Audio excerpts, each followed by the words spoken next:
Amen libota. Ngai kombo na ngai mama Zozo Amba na kota ka bonhomme de. Na yeko témoigner munene ya Nzambe oya liloba Nzamba prophète Konde Polo Dominique oya salelanga kat na bomoi na ngai. Oyo nga naza lelo na bomoi. Ngai nazalaki na voyage na bandondo na bela la vie ou la mort. Basalisi na minganga esimbi te toke ba indigène esimbi te. En tout cas ezalaki ça ne va pas. Lokola naza pe na famille na bandondo te grande sœur moka monaki ke nazongisa nga na Kinshasa place libote ezali nazongi Kinshasa eta ezalaki kaka bien te. Bake hôpital ba docteur balobaki en tout cas eta ya mama oyo bayebisaki libota ke bovanda na ye kaka na ngolo Nzambe mais tomoni ke mikolone eza lisusu mingi te. Abelaki depuis 2018 confinement ezwaki nga na bandundu nzela ezalaki ya pasi ndenge nazongaki na ye Kinshasa soki nalali na ndako moto aza na balabala azoyoka ndenge nga nazopema lokola ux donc kisi esimbaka te pongi nalalaka te biloko ebimanga na nzoto bambuma nzoto mobimba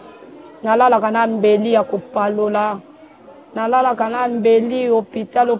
te bameminga ba église par-ci par-là misusu bakokende kopakolanga bamafuta soki nalati bilamba ezotache libanda na bimaka te naliaka te pema nalalaka te semeki na ngai yaki alobi na nga est-ce tokoki kokenda mema yo na église na biso tomeka nanu komeka Nzambe wana natuni église yango wapi alobi na ngai église ya Liloba nalobi ndenge nga nakomi boye nakomi na suka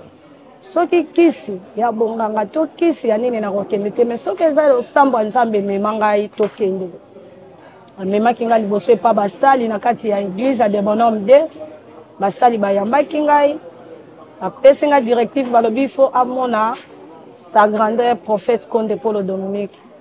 totie jour na tongo tokomi na 14e tokoti namoni nanu prophète Konde Polo Dominique te tovandi na libanda kovanda navandaki na kiti kaka ndenge navandaki nakomi koyoka biloko ezobima nga na nzoto partout biloko ezalaki kobima nga na matoi na mutu nakomi koluka nafungola suki balobi na nga zala na kimia loyembo oyo oyebi ata moko yembaka kobanga te bondelaka na sa motema na bino azokoka te biloko ezobima ntina makolo balobi zala na kimia yawa aza koepere yo oyo nyonso ya mabe na kati ya lopango pamba nao namoni prophète Konde Polo Dominique te lere nakotaki na kati epai ya prophète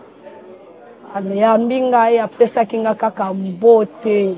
alobi ser zala na kondima yawa kosala banga te lenga te zala na kondima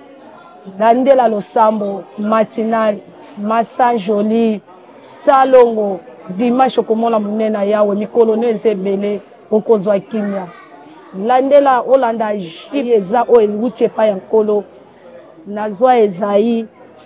natalaka bambuma nyonso ezalaki nga na nzoto oyo nazalaki kopalola oyo nazalaki kozoka naza ta na cicatrice moko te na nzoto oyo etikala ntina elongi evimbaki ntina kingo cicatrice eza te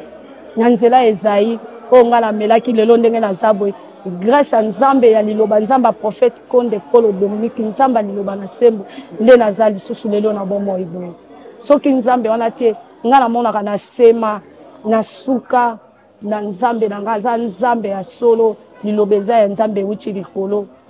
ebele oyo bazomona Liloba kaka na miso tolanda Liloba